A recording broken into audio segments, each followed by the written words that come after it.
Advanced हमेशा से एक ऐसी एग्जाम रही है बच्चे जिसमें आपका सही क्वेश्चन सिलेक्शन आपको सिलेक्ट करा सकता है। पेपर टफ आएगा तो आप में से मैं कई स्टूडेंट्स को जानता हूं, उनका फायदा ही होगा टफ पेपर से। ये मुझे पूरा विश्वास है बच्चे कि अगर 2 एडवांस के पेपर मिला के 36 सवाल आते हैं, 36 प्रॉब्लम, आप लिखा लो बच्चे, 36 प्रॉब्लम में से 20 का कोई ना कोई पैरेलल क्वेश्चन हमने क्लास में कभी ना कभी किया ही होगा। अब पहले 10 मिनट में 18 सवाल पढ़ लो सारे। आपको लगेगा सर ये तो 10 मिनट का वेस्टेज है। नहीं, ये 10 मिनट का वेस्टेज नहीं है, ये अगले 50 मिनट इफेक्टिवली हो जाए उसके लिए। तो मैंने एक मेथड बताई थी और उन्होंने, कुछ बच्चों ने उसको फॉलो करना शुरू किया और उसको उनको फायदा भी दिखा था। ओके, बेसिकली ये सेशन है बच्चे, ये हम लोग हर साल ही रखते हैं, nearly before like 15 days, 2 week पहले एडवांस्ड के। और मुझे लगता है आप बहुत मेहनत कर ही रहे हो एडवांस्ड के लिए, ठीक है, अच्छे से लगे हुए हो, तो उसमें बहुत सारी चीज़ें तो आपको खुद को ही समझ में होंगी, क्योंकि जब हम पूरा दिन के 10 प्रिपरेशन में लगाते हैं तो कुछ चीज़ें हमको ऑटोमेटिकली समझ में आ जाती हैं कि हमें क्या करना चाहिए, क्या नहीं करना चाहिए, क्या पढ़ना चाहिए, क्या नहीं पढ़ना चाहिए, क्या अपनी स्ट्रेंथ है, किसको अभी तक हम समझ चुके हैं कि इस तरह की चीज़ों में हमें थोड़ी प्रॉब्लम होती है एंड ऑल।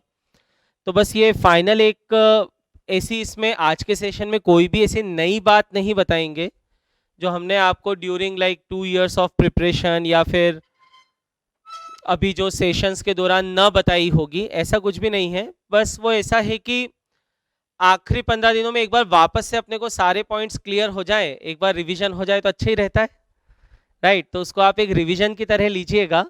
तो बातें वही सब हैं जो आपको पता है ऑलरेडी, उसमें नई बातें कुछ भी नहीं है। 15 दिन में रिवीजन कैसे करें अपन अलग अलग सब्जेक्ट्स में, क्या पढ़ना है क्या नहीं पढ़ना है, डूज एंड डोंट्स क्या है, ऑप्शंस क्या है, इस पे बेसिकली ये सेशन फोकस करेंगे। तो फिजिक्स से ही शुरू कर लेते हैं बच्चे, है ना। मेरा ये मानना है कि आप में से जिन समझदार बच्चों ने पेपर देखा होगा, आपको जो पढ़ाया गया, अगर आप वो कॉपी देखोगे बच्चे, तो उसमें ऐसा कुछ भी नहीं है कि जो एडवांस के पेपर में आपको मिला होगा और जो आपकी कॉपी में पढ़ाया नहीं होगा। ऐसा आपको कुछ फील हुआ क्या कि जो हमारी कॉपी में लिखा हुआ है और एडवांस के पेपर में ऐसा कुछ आता है जो अपनी कॉपी में नहीं है? ऐसा कुछ हुआ है क्या? नहीं। जबकि आप क्लास की कॉपी के सवाल देखोगे तो आपको ऐसा लगेगा कि उन सवालों के मुकाबले तो मेंस के सवाल बहुत आसान थे। तो वो क्लास में हमने एडवांस के हिसाब से पढ़ा हुआ है, इसलिए जो पहला पॉइंट है वो बहुत इंपॉर्टेंट है बच्चे। आपको मैं ये पूरी श्योरिटी के साथ कह सकता हूं, आप अगर क्लास में जो पढ़ाए हुए क्वेश्चंस हैं वो अगर आप प्रॉपर रिवाइज कर लोगे, ये मुझे पूरा विश्वास है बच्चे कि अगर 2 एडवांस के पेपर मिला के 36 सवाल आते हैं, 36 प्रॉब्लम, आप लिखा लो बच्चे, 36 प्रॉब्लम में से 20 का कोई ना कोई पैरेलल क्वेश्चन हमने क्लास में कभी ना कभी किया ही होगा। अब वो पेपर देख लीजिए, कितने बोल रहा हूं मैं आपको, 36 में से 20, 36 में से 20 क्वेश्चंस तो ऐसे होंगे जिन क्वेश्चंस का पैरेलल कॉन्सेप्ट पे कोई ना कोई क्वेश्चन अपन ने क्लास में किया ही होगा, ये 100% है। अब फिर ऐसा प्रॉब्लम क्यों आता है? तो अभी एक स्टूडेंट नीचे जस्ट आपसे पहले आपकी जूनियर बैच के पूछ रही थी, तो मैंने उन्हें यही कहा कि बेसिकली मैथ्स के क्वेश्चन में सबसे बड़ी बात क्या होती है ना बच्चे, सवाल बहुत क्लियरली लिखा हुआ आता है, find the domain of this function. अब इसमें ना समझने वाली क्या बात है? केमिस्ट्री के पेपर में क्वेश्चन बड़ा डायरेक्ट लिखा हुआ आएगा। डायरेक्ट लिखा हुआ आएगा का मतलब ऐसा होता है, सीधे सीधे आ रहा है कि ये 4 कार्बोकेटाइन, इनमें सबसे ज्यादा, इनको स्टेबिलिटी के ऑर्डर में जमाओ। समझने, कुछ ना समझने वाली बात है क्या? नहीं। पर फिजिक्स में सवाल ऐसा आता है कि जिसमें आपको ये भी ध्यान रखना पड़ता है कि अच्छा, इस सवाल में फोर्स अपने को फोर्स वाली मेथड से ना निकाल के वर्क एनर्जी थ्योरम से निकालना है। तो इसलिए आपने सबसे ज्यादा फिजिक्स में ये देखा होगा कि इवन पीवाईक्यू भी बुक्स में ऐसा है कि क्वेश्चन है वर्क एनर्जी पावर का, डला हुआ एसएचएम में, क्योंकि स्प्रिंग ब्लॉक लगा हुआ था उसमें। तो वो ऑथर को ही समझ में नहीं आया कि इसको वर्क एनर्जी पावर में डालना है या फिर एसएचएम में डालना है, जबकि क्वेश्चन किसका था, वो उसमें एसएचएम का कुछ काम ही नहीं था। आपको बात समझ में आ रही है? तो ये एक जो प्रॉब्लम होती है, जो फिजिक्स के क्वेश्चंस की लैंग्वेज थोड़ी कॉम्प्लेक्स होती है। मेरा ऐसा मानना है बच्चे, आप में से कितने बच्चों ने एडवांस के पेपर्स दिए? 2022, 21, 20 ये सारे पेपर्स दे चुके हैं। ओके, अब उन्हीं पे हम बात करते हैं। 36 क्वेश्चन आते थे। आपको क्या लगता है बच्चे कि जितना आपका स्कोर आया, अगर आप सिर्फ क्वेश्चन सिलेक्शन सही कर लेते तो स्कोर उसका डबल हो सकता था? लगता है ऐसा? 1.5 गुना तो हो सकता था, हो सकता था। मतलब अगर आप वो जो टफ क्वेश्चन में टाइम वेस्ट किया वो ना करते, उसके बजाय क्वेश्चन सही ढंग से चुन लेते तो स्कोर अच्छा हो सकता था क्या? हो सकता था। एडवांस सिर्फ उसी का खेल है बच्चे। एडवांस्ड हमेशा से सही क्वेश्चन चुनने का ही खेल रहा है।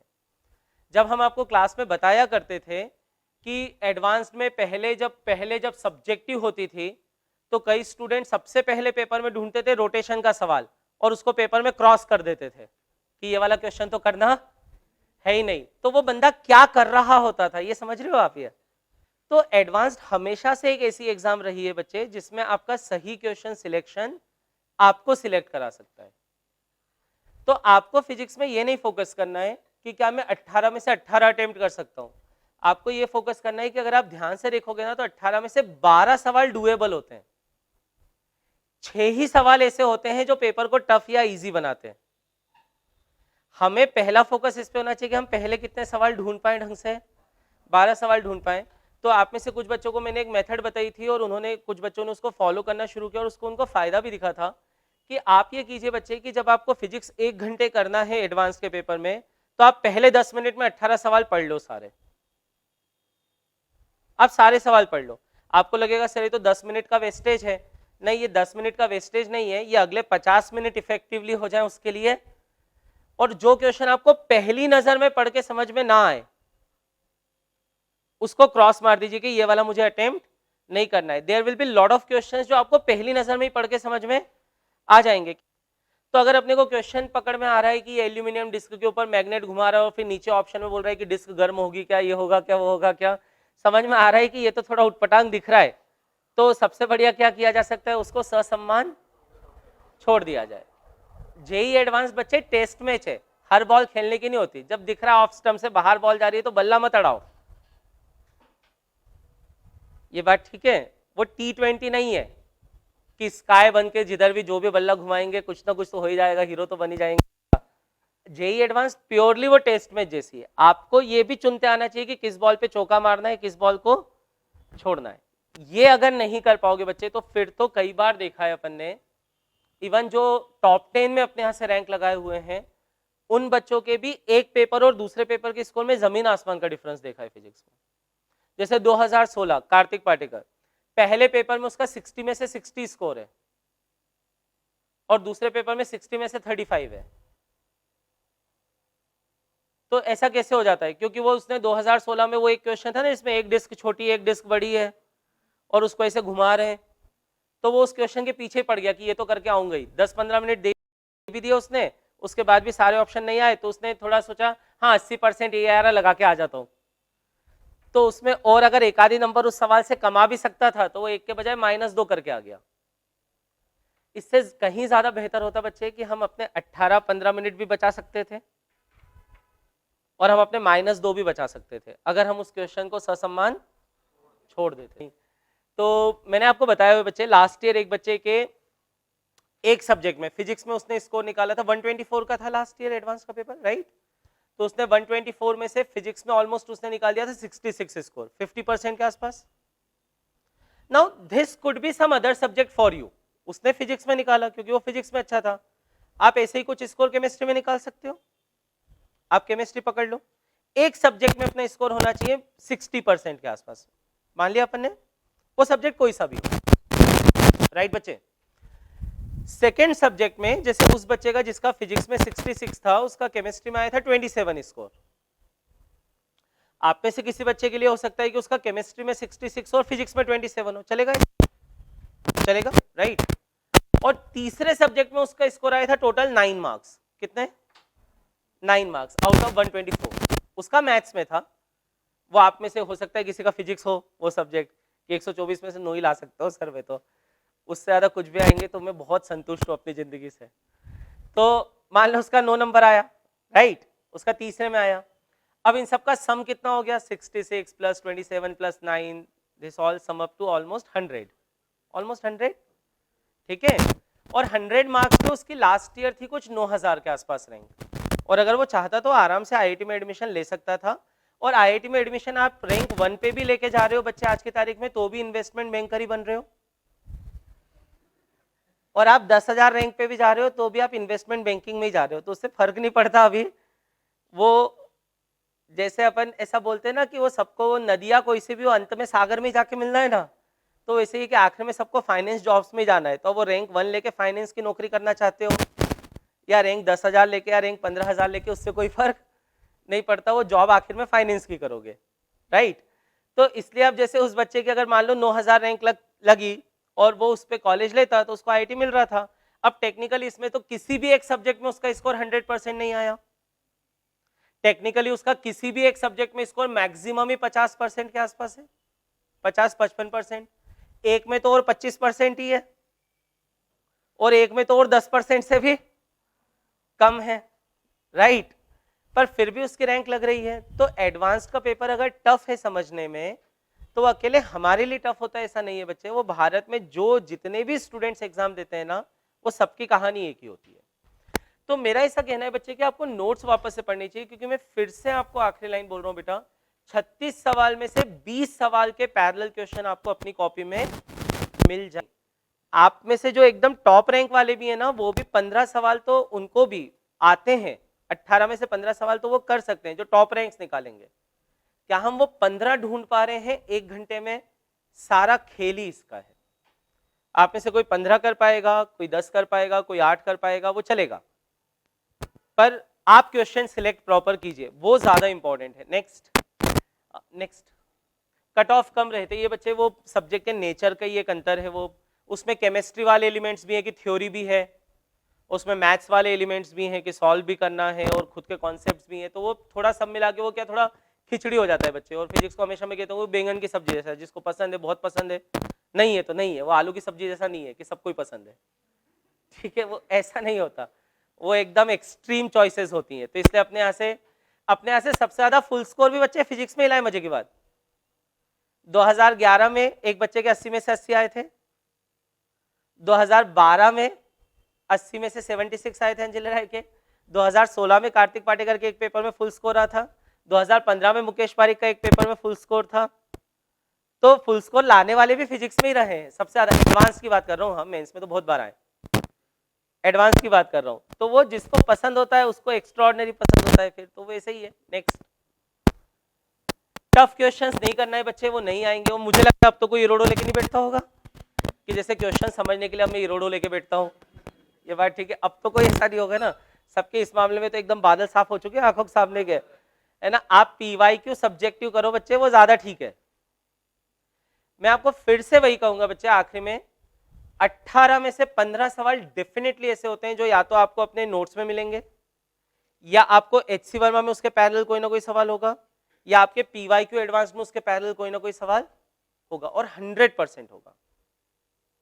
आपका एडवांस का पेपर हो जाए ना, उसके बाद वो पेपर लेकर आना बच्चे, और फिर मैं आपको कॉपी में से, एचसीवी में से, पीवाईक्यू में से 15 सवाल आपको बता दूंगा कि देखो ये वाले 15 बिल्कुल इसके मैचिंग सवाल अपने को उसमें थे। आप वो बस ढूंढ लेना 18 में से 15, और वो 15 जितने जल्दी कर लोगे बच्चे, बचे हुए 3 भी कर पाओगे। प्रीवियस ईयर क्वेश्चंस करना बहुत जरूरी है बच्चे। अगर अभी कुछ करना चाहते हो अगले 15 दिन में फिजिक्स में, तो सिर्फ ऐसा कर लो बच्चे कि सारे क्वेश्चंस एटलीस्ट पढ़ लो पीवाईक्यू। सॉल्व करने का टाइम ना भी हो तो मैंने आप में से कई बच्चों ने जिन्होंने इंडिविजुअली पूछा ये मेथड बताई थी, आप कोई क्वेश्चन पढ़ो लंबा सा, सब्जेक्टिव में बहुत लंबे लंबे सवाल हैं। अच्छा, तीनों सब्जेक्ट में सबसे ज्यादा लंबे सवाल किस में दिखते हैं आपको? सब्जेक्ट में, फिजिक्स में ही दिखते हैं। मैथ्स के सवाल बिल्कुल सीधे आएंगे। फंक्शन ऐसा डिफाइन किया गया है, नीचे 4 ऑप्शन भी बड़े सीधे पढ़ के समझ में आने वाले। फंक्शन इज 1 1 on 2, तो दिख रहा है, अरे आ रहा है समझ में कि 1 1 on 2 क्या होता है, ये तो पता है। वो फिजिक्स में एक तो सवाल क्या होता है, और बच्चे को ये नहीं समझ में आता कि फिजिक्स का सवाल कर रहा हूँ पोटेंशियम पर मैग्नेट का सॉल्यूशन क्यों डाला है, जबकि उसका उस सवाल में कुछ काम है ही नहीं। जैसे क्या काम है उसका, कुछ भी नहीं उस सवाल में काम। अच्छा, कुछ सवाल तो ऐसे जिसमें फालतू की इंफॉर्मेशन है, काम ही नहीं आती सवाल में, पर उसके कारण वो एक पैराग्राफ फालतू ही रहता है, उसमें कोई काम का नहीं रहता। कई बार आपको कॉम्प्रिहेंशन पढ़ के लिखा होगा, ये कॉम्प्रिहेंशन ना भी देता तो भी ये सवाल कर लेता था मैं, तो जबरदस्ती कॉम्प्रिहेंशन पढ़ने में मेरा टाइम वेस्ट करवाया, सीधे ही सवाल पूछ लेता। ये सबसे बड़ी प्रॉब्लम है, फिजिक्स के सवाल लंबे लंबे आते हैं। तो उसके लिए एक टेक्निक और कर सकते हो बच्चे, आप अपनी कॉपी में क्या करते जाना बेटा, जब आप फिजिक्स करने बैठो ना पेपर में, जैसे उधर सवाल चल रहा है a non conducting uniformly charged solid sphere, तो इधर अपनी कॉपी में लिखते जाना रो कांस्टेंट। अरे समझ रहे हो बच्चे? फिर आगे उसमें चल रहा है there is a point P inside the sphere, तो आगे लिख लेना इनसाइड द स्फीयर। तो आपको समझ में आएगा अच्छा रो कांस्टेंट और इनसाइड द स्फीयर के कौन कौन से फॉर्मूले अपने पास हैं। आप एटलीस्ट उस दो लाइन से जो ब्रिस्क लिखा जा सकता है ना वो अपने उधर नोट करते जाना, आपको अपने आप वो दिखने लगेगा पेपर में कि कौन सा फॉर्मूला लगाना चाहिए। एक आप ये की लोगे तो एटलीस्ट वो सारे क्वेश्चन पढ़ लो तो भी बहुत होगा। कितनी भी जान लगा लोगे बच्चे, मैकेनिक्स आएगा 25% ही पेपर में, ठीक है। और उसमें कभी भी सवाल ऐसा बन सकता है बच्चे जो बहुत कॉम्प्लेक्स हो सकता है। आपने एक बात नोटिस की होगी बेटा, मुझे लगता है आपको जो ज्यादा प्रॉब्लमेटिक सवाल हमेशा मिले होंगे ना, जो एकदम नए और बिल्कुल एकदम ही कुछ नए नए आए होंगे, उनमें से ज्यादातर सवाल आपको मिले होंगे या तो जीपीएम से होगी। लेकिन वैसे ही जैसे उधर magnetic effects of current, electromagnetic induction जो बाद वाले आ जाते होंगे, उनमें प्रॉब्लम्स ज्यादा आती होंगी, क्योंकि ये एक नेचुरल टेंडेंसी बच्चे। वैसे आप मैकेनिक्स में देखोगे तो आपको एनएलएम, फ्रिक्शन, वर्क पावर, यहां तक ज्यादा समस्या नहीं आती होगी और बाद वाले टॉपिक्स में ज्यादा आती होगी। उसके पीछे एक साइकोलॉजिकल है बच्चे कि हम ईयर के स्टार्ट में जो टॉपिक पढ़ते हैं ना उसकी प्रैक्टिस रिलेटिवली ज्यादा करते हैं, और जैसे जैसे हम ईयर एंडिंग पे जाने लगते हैं कम होने लगती है। ये एक नेचुरल टेंडेंसी, आप शुरुआत में ज्यादा करते हो, मतलब जितने सवाल आपने सिर्फ जब फिजिक्स पढ़ना शुरू किया होगा तो जितने सवाल सिर्फ वेक्टर्स के किए होंगे उतने तो पूरे आज तक जीपीएम के भी नहीं किए होंगे, जबकि vector is simply a tool, GPM पूरा यूनिट है। तो इसलिए मैकेनिक्स मैनियक होने की अब कोई जरूरत नहीं बच्चे। कुछ चीजों में अपने को मानना पड़ेगा कि अब अपने को एफबीटी बनाते आता है या नहीं आता है, उसको रिवीजन करने की कोई जरूरत नहीं है। आखिरी 15 दिनों में जिन चैप्टर्स के अगर आपको फोकस करना चाहिए तो वो वही चैप्टर्स होंगे बेटा पीवाईक्यू में जो अपन बाद में पढ़ते हैं, उन पे थोड़े से फोकस ज्यादा कर लीजिए, पीवाईक्यू उनके पढ़। मैक्सिमम टाइप्स कवर कीजिए बच्चे। जैसे यहाँ पे कुछ टॉपिक बेटा, अब जैसे कई बार ऐसा होता है कि कोई स्क्रू गेज का 3 नंबर का सवाल आ गया बेटा, अब वो कई बार बहुत इजी होता है लेकिन हमारा वो कवर्ड ही नहीं है, तो प्रॉब्लम क्या होगा ना बेटा कि अपन वही 3 नंबर के सवाल के लिए कोई बहुत कॉम्प्लेक्स सवाल पीछे पढ़ के बैठे होंगे, और वहीं कोई आसान सवाल जो है वो सिर्फ इसलिए हम नहीं कर रहे होंगे क्योंकि वो टाइप हमने कवर नहीं किया था। कुछ नहीं, आखिर में यही कहूंगा बच्चे, अगर पेपर टफ आएगा तो खुश होना, क्योंकि अपने को पेपर टफ लगेगा, बहुतों के तो जो है विकेट गिर जाएंगे पहले 15 मिनट में। और एडवांस्ड में जस्ट ट्राई टू हैव, जब पेपर दो बच्चे तो मैं आपको बहुत ज्यादा डूज एंड डोंट्स एग्जाम की टिप्स में तो ये बताऊंगा जो मैंने मेरी पीईटी के समय किया था। मेरा कॉन्फिडेंस सबसे ज्यादा कब बढ़ा था पेपर में, मैं बता सकता हूँ बच्चे। मैं पेपर देने गया था तो एक गवर्नमेंट स्कूल में गया था उस समय, तो ऐसे ओएमआर में भर के होते थे तो वो बहुत ध्यान से ओएमआर रखनी पड़ती थी क्योंकि टेबल के बीच में गैप रहता था, जैसे वो लकड़ी का टेबल है ना तो बीच में ऐसे स्लिट कटी हुई रहती थी उसमें, तो कई बार अपन ओएमआर में वहां पे पेंसिल अपन ने डाली गोला काली करने के लिए, तो पेंसिल आर पार करके छेदी हो जाता था ओएमआर में। ऐसे ऐसे टेबलों पे बैठ के भी एग्जाम दी तो बहुत ध्यान से करना पड़ता था कि पहले ओएमआर स्लाइड करो, गोला भरो, ऐसा। तो हमारा पहला पेपर फिजिक्स का था। तो नॉर्मली हम लोग जब पीईटी में पढ़ते थे एज ए फ्रेशर, तो हमारे समय तो ये बहुत ही कॉमन, एक मुझे लगता है गर्ग सर ने भी सोच रखा होगा, मैं तो अपने दोस्तों को बोलता ही था कि अपन जब अगले साल ड्रॉप लेंगे ना तो अपन पीईटी में अच्छा करेंगे, तो बोलते हैं ड्रॉप लेंगे ये क्या पॉइंट होता है। तो वी वर सो, मतलब हम इतने ज्यादा पहले से फोकस्ड थे क्या ड्रॉप तो लेना ही पड़ता है। 11th में 11th पढ़ा, 12th में 12th पढ़ा, तो पीईटी का कब पढ़ेंगे, ड्रॉप लेकर। जैसे 11th में क्या पढ़ा हमने 11th, 12th में क्या पढ़ा 12th। तो मेरा एक दोस्त है रफीक खान, आप पूछ लेना, मैं मिलवाऊंगा उससे आपको। उसने एक दिन हमेशा अप्रैल के महीने में जब पीईटी को 8-10 दिन बचे होंगे, तो हमारा एक और दोस्त है भरत शुक्ला, तो उसके घर की छत पे हम लोग पढ़ाई कर रहे थे, तो उस रफीक खान ने मुझसे बहुत सीरियसली पूछा था, यार सुमित अपना कभी गलती से मान ली सोच के अभी जैसे हो गया तो अभी 8 दिन बाद एग्जाम में, मतलब ऐसा मान के बैठे थे हम लोग कि हो रहा है क्या अपना, यहाँ पे लोग 2-2 3-3 साल से ड्रॉप लिए हुए बैठे हुए और अपन ऐसे बच्चे जैसे अपना कोई हो रहा है क्या। पर अब जब मैं एग्जाम में बैठा तो एग्जाम में मेरे आगे भी ड्रॉपर जिनकी दाढ़ी वाड़ी बढ़िया निकली हुई, पीछे भी ड्रॉपर जिनकी दाढ़ी निकली हुई, और उस समय मैं ऐसा मोटा मोटा भी नहीं था, तो उस समय बहुत ही एकदम 12th का फोटो बताऊंगा तो आपको ऐसा लगेगा ये कौन 8वीं 9वीं का बच्चा है ऐसा। तो मैं ऐसे बिल्कुल बैठ के बेचारा ऐसे आसपास ऐसे समझ लो ऐसे भीम का है, विशाल का है, और ऐसे लोग बैठे हुए और मैं बैठ के ऐसा पेपर दे रहा हूँ। अब मैंने फिजिक्स का पेपर आया, अब मैं तो क्या मैथ्स ही मैथ्स पढ़ते रहता था क्योंकि मुझे किसी ने डरा दिया था कि PET is all about maths, अगर आपका मैथ्स का स्कोर अच्छा है तो ये आपका पीईटी में कुछ होगा। तो I was like so damn sure in my mind कि मुझे कुछ और ना हो, मैथ्स तो अच्छा होना चाहिए। तो मैंने 40 दिन में मैथ्स के जो एरर लेस होती है उसमें 5000 क्वेश्चन थे, तो 5000 क्वेश्चन मैंने 3 बार कर दिए थे कि मैथ्स तो अच्छा करना ही करना है, बाकी का कुछ भी हो। तो केमिस्ट्री में तो मैं याद करके चले गया था कि देखो मीथेन होता है, इसमें sp3 है, क्यों है पता नहीं, हाँ बस sp3 है। अमोनिया होता है, इसमें भी sp3 है, तो इसमें 4 हाइड्रोजन, इसमें 3 है, हाँ तो एक लोन पेयर है। मतलब ऐसा कुछ कुछ करके याद करके चले गया था। और हमारे जो केमिस्ट्री वाले सर थे उन्होंने भी ज्यादा फोकस नहीं किया था हमको कि sp3 क्यों होता है, sp2 क्यों होता है, ऐसा सब नहीं। उन्होंने, मैंने आपको क्लास में बताया होगा, उन्होंने 50 कंपाउंड लिखवा दिए थे। मतलब उन्होंने एक टेबल बनवा दिया था, 50 कंपाउंड, इसका सेंट्रल एटम कौन सा है ये तक भी लिखाया था, कि कोई महान आत्मा ये ना हो जाए कि CH4 में हाइड्रोजन को सेंट्रल एटम ले रहा है। ठीक है, सेंट्रल एटम कौन सा है, स्टेट ऑफ हाइब्रिडाइजेशन कौन सी है, कितने बॉन्ड पेयर है, कितने लोन पेयर है, कितना बॉन्ड एंगल है, कौन सा हाइब्रिडाइजेशन है, शेप क्या है, ज्योमेट्री क्या है, ऐसा एक बढ़िया से टेबल बना दिया था 50 कंपाउंड का। और नीचे नोट लिखवा दिया था कि इन 50 से बाहर आया तो पढ़ाना छोड़ दूंगा। और मजे की बात, आया भी उन्हीं 50 में से था। तो मैं तो ऐसे टेबल याद करके बैठ गया था। ऑर्गेनिक में जो है वो हमने नेम रिएक्शंस याद करके बैठ गए थे, सारी सारी नेम रिएक्शंस 25 30 40 की, इनमें से आया तो ठीक है, नहीं आया तो ठीक है। हमको इतना थोड़ी था कि एसिड कैटेलाइज्ड और बेस ये और ये, इतना कोई कॉन्सेप्चुअल थोड़ी था बच्चे, वो तो बस ये याद कर लो ऐसा। ठीक है, कि इतना याद कर करके केमिस्ट्री में बैठ गया था मैं। मैथ्स मैंने अच्छा प्रैक्टिस किया था, और फिजिक्स में मेरा एक ही फंडा था, सिर्फ फॉर्मूले फॉर्मूले याद करके चले जाऊंगा और देखूंगा सवाल में क्या दिया और कौन सा फॉर्मूला फिट हो रहा है। ठीक है, उसके हिसाब से जो फिट हो रहा है वो लगा दूंगा, राइट। और तो पहला पेपर फिजिक्स का ही हो गया।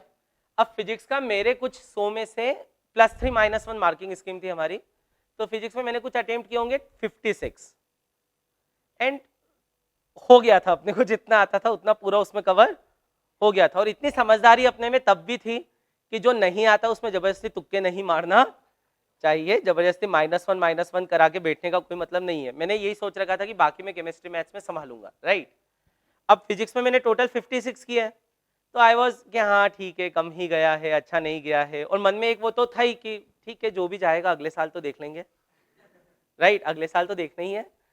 अब हुआ क्या कि वो जो आसपास ऐसे बड़े बड़े दाढ़ी वाले भैया लोग बैठे थे ना, बड़े बड़े ऐसा, उनमें से एक मुझसे आके पूछते हैं, वो मतलब उन्होंने मुझे इतना आदर देके बात की थी कि जितना मुझे आदत नहीं थी। बताओ, आप सोचो, आपसे कोई डबल साइज का बंदा, जिसके मतलब तीनों डायमेंशन आपसे डबल है, ये बात ठीक है, तो वो आपसे आके एकदम इतने आदर से बोल रहा है कि भैया आपने बहुत अच्छे अटेम्प्ट किए थे, एक काम करोगे नेक्स्ट पेपर मुझे थोड़ा बता दोगे तो। इससे ज्यादा मोटिवेटिंग फैक्टर कुछ नहीं था, पता है मुझे, मेरे लिए उस दिन के लिए। मैंने यार ड्रॉपर से तो अच्छा हूं मैं। अच्छा, उसमें अपने एग्जाम में आसपास देखना, भी गर्मी के मौसम में एडवांस होगी ना, तो कोई ऐसा कंप्यूटर कीबोर्ड पे आड़ा पड़ा हुआ होगा, क्योंकि उसको क्वेश्चन पल्ले ही नहीं पढ़ रहे होंगे कि ये क्या चल रहा है, उसका सब्जेक्ट ही नहीं पल्ले पढ़ रहा होगा, पहली बात तो है ना कि कौन सा सब्जेक्ट कर रहा हूँ। ऐसे बहुत मिलेंगे आपको एडवांस में भी। तो वो अपन ने अपने आसपास देखा, तो कोई ड्रॉपर पानी पीने जा रहा है, कोई बार बार वॉशरूम ही जा रहा है, और मुझे लग रहा है मैं तो कर रहा हूँ। तो इससे ज्यादा मोटिवेटिंग फैक्टर कुछ नहीं था एग्जाम में, पता है। फिर केमिस्ट्री थोड़ा और बेटर हुआ, और फिर आया मेरा मेन कि अब तो फोड़ के आऊंगा, मतलब वो कौन सा था, मैथ्स था, जिसकी लपक के प्रैक्टिस करके आया था। तो पहले 30 मिनट में 30 क्वेश्चन निपटा दिए अपने, याद ही थे अपने को तो आधे से ज्यादा। ठीक है, इतनी बार प्रैक्टिस कर रखी थी तो याद ही कर लिए थे उनको। तो वो जैसे निपटाए, तो वो एक कॉन्फिडेंस रहता है, पता है। आपको अपने एग्जाम में कॉन्फिडेंट रहना होना। आपको पेपर टफ आएगा तो आपको लगेगा मुझे टफ लग रहा है, सोचना पड़ रहा है। आप थोड़ा सा आसपास कंप्यूटर और रूम में देखना, तो आपको बहुत सारे पड़े हुए मिलेंगे, बहुत सारे इसी का इंतजार करेंगे कि जाने दो रे, क्यों रोक के रखे हुए हो, राइट। ऐसे बहुत सारे मिल जाएंगे, और टेंशन मत लो। ठीक है, अगर पेपर टफ आएगा तो आप में से मैं कई स्टूडेंट्स को जानता हूं, उनका फायदा ही होगा टफ पेपर से। इसमें सबसे बड़ा एग्जांपल मैं देवेश खिलवानी का लेता हूं। 2014 जब वो पेपर देकर बाहर आया ना, तो मेडिकेप्स में सेंटर था उसका, तो मुझसे मिला, तो मैंने पूछा कैसा गया। उनका पैटर्न भी बड़ा अजीब था। आपने 2014 का पेपर दिया है क्या? नहीं दिया। उसका पहला पेपर का पैटर्न देखना आप, सीधा pattern, no multiple answer type, no integer type, हटाओ। पैटर्न कैसा था उसका, नो मल्टीपल आंसर टाइप और नो इंटीजर टाइप, या 10-10 थे दोनों, बस कोई सिंगल आंसर था ही नहीं ऐसा। तो पहला पेपर देखे तो बच्चा श्योर ही नहीं हो सकता कि मेरा अच्छा गया है या फिर बुरा गया है। तो मैंने इससे बाहर निकला तो मैंने लगा क्या हुआ रे, तो सर पता नहीं क्या हो रहा है यहाँ पे। फिर बोला अच्छा दूसरा दे देते हैं, दूसरा दे के बाहर निकला, बोले क्या हुआ, पता नहीं, मतलब पेपर दे के आ गया मैं तो बस पता नहीं है कुछ की हुआ क्या एग्जैक्टली मुझे पता नहीं है। तो उसने ओएमआर शीट हमको दे दी। अब ओएमआर शीट मैंने कैलकुलेट की तो सेकंड पेपर में तो वो मैथ्स के कुछ 20 सवाल में से हार्डली 8 ही अटेम्प्ट करके आया था, हाँ 8 या 9। अब मैं भी ऐसा कि स्कोर कैलकुलेट करके बैठ गया, मतलब पता नहीं क्या होगा, ठीक है। और आजकल तो है वो हर कोई रैंक प्रिडिक्ट कर देता है ना, तो रैंक प्रिडिक्टर तो बहुत सारे आएगा यूट्यूब और उस पर, तो सब वो, और वो अगले दिन खेल कूद रहा है वो, तो बाद में उसकी 178 रैंक आई पता है। तो बोलते सर इतने नंबर पे आ जाती है 178, मतलब तेरी तो आ गई। तो कई बार क्या होता है एडवांस में आप ये जज नहीं कर सकते कि आपका पेपर अच्छा गया है या फिर खराब गया है, आपका बस जाता है, ये बात ठीक है। फिर जब रैंक आती है तो समझ में आता है कि नहीं अपना तो अच्छा गया था। ऐसे ही 2016 में कई बच्चे, क्योंकि 2015 तक ऐसा था, 2013-14 में 50, जैसे 2013 में 50% स्कोर पे 5000 रैंक लग रही थी। तो अब 2016 में अपने कई बच्चे थे, पता है कई बच्चे जिनका स्कोर यही 50%, 55%, 60% ऐसा कुछ आ रहा था। तो वो सब तो सोच के बैठे थे बहुत पीछे रैंक आएगी, और तब रैंक उनकी बहुत अच्छी आई थी, 1000 के अंदर 8-9 बच्चे थे एक ही बैच के। तो पेपर टफ आया तो आपका फायदा होगा, आपको कठिनाई आएगी। इजी आया बच्चे तो फिर you need to be very accurate, क्योंकि इजी में सबसे बड़ी दिक्कत ये होती है बच्चे की फिर गलतियां ज्यादा फेटल होती है, क्योंकि इजी में इतना ज्यादा कंजस्टेड हो जाता है बच्चे कि फिर प्रॉब्लम आती है, राइट। तो मेरी तरफ से यही है कि अब आप लोड मत लो, और मुझे लगता है कि अब आपको पेपर के स्कोर्स भी नहीं देखने चाहिए अपने, आपको पेपर प्रैक्टिस के लिए देना है तो बस पेपर प्रैक्टिस के लिए दे दो, जो सवाल करने में प्रॉब्लम आई हो वो कर लो, राइट। उसके बाद ज्यादा स्कोर देखोगे और ज्यादा उसमें एनालाइज करोगे कि इतने नंबर पे क्या रैंक आ रही थी, मेरा तो क्या होगा, और एग्जाम प्रेशर में 10% और कम कर लेता हूँ, फिर तो मैं बाहर ही हो गया, फिर तो ऐसा हो जाएगा, फिर ऐसा हो जाएगा। क्योंकि we humans are by default are nature is, ये बहुत बड़े बड़े रिसर्च हो चुके हैं कि अगर दिन में हमको 100 विचार आते हैं बच्चे, तो 100 में से 80 निगेटिव विचार आते हैं। हम मनुष्यों को भगवान ने बिल्ट ही वैसा किया हुआ है बेटा, है ना। आप में से जब कोई घर पहुंचने में लेट हो जाता है तो ये थोड़ी होता कि बाहर पार्टी कर रहा होगा इसलिए लेट हो गया है। पेरेंट्स को डर ये लगा रहता है कि कुछ प्रॉब्लम नहीं हो गई हो, लेट क्यों हो गया है। तो हम निगेटिविटी पहले सोचते हैं, और उसमें एग्जाम के पहले 15 दिन पहले निगेटिव सोचना है तो कोई लॉजिक नहीं है मेरे हिसाब से। अब जो भी पेपर जाएगा आप उसमें क्वेश्चन सिलेक्शन अगर अच्छा करोगे तो बेहतर होगा।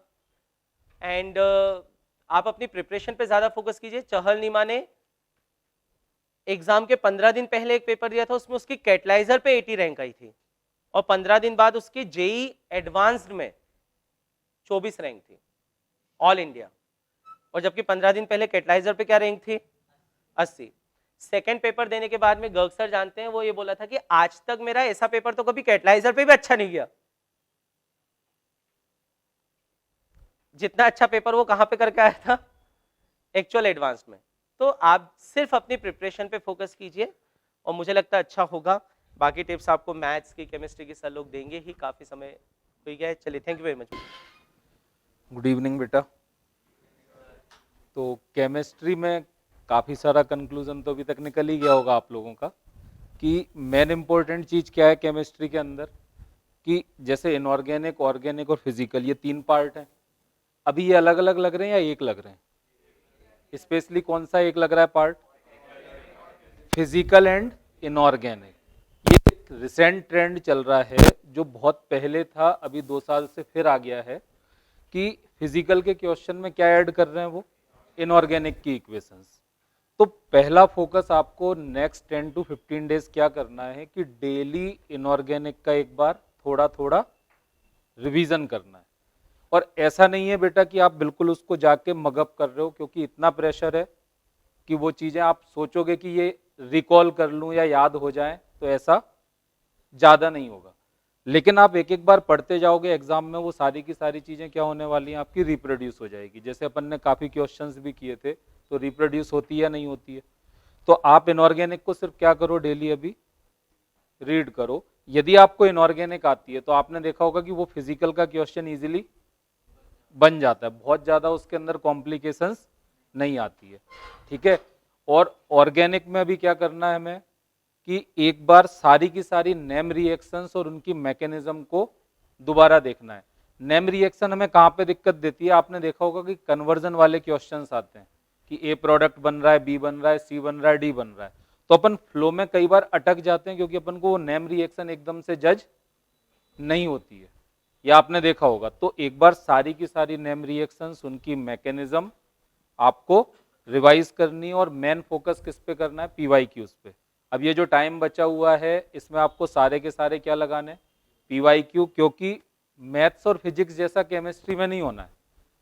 यहाँ पे वही चीज आएगी जो आपने एक बार पढ़ी हुई है, मतलब यहाँ पे कोई एक ना तो नई रिएक्शन देने वाले हैं जो आपके सिलेबस में नहीं है, और ऐसा भी नहीं है कि टेम्परेचर बदल दिया तो अल्डोल कंडेंसेशन केनिजार हो गई, है ना, ऐसा तो कुछ होने वाला नहीं है। यदि वो डाइल्यूट में जाती है, वो कॉन्सेंट्रेटेड में जाती है तो वो जाएगी। मतलब अल्टीमेटली आपको अपनी कॉपी को एक बार ढंग से रिवाइज करना है।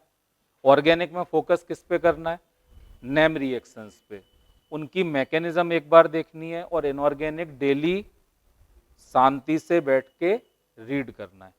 और फिजिकल के लिए आपको क्या करना है, हर चैप्टर के अंदर जब आप पीवाईक्यू करोगे तो आप ये जज कर लेना कि आज तक कितनी वैरायटी के क्वेश्चन आए हैं। तो फिजिकल में हार्डली एक चैप्टर में 10 से 12 वैरायटी बनती है।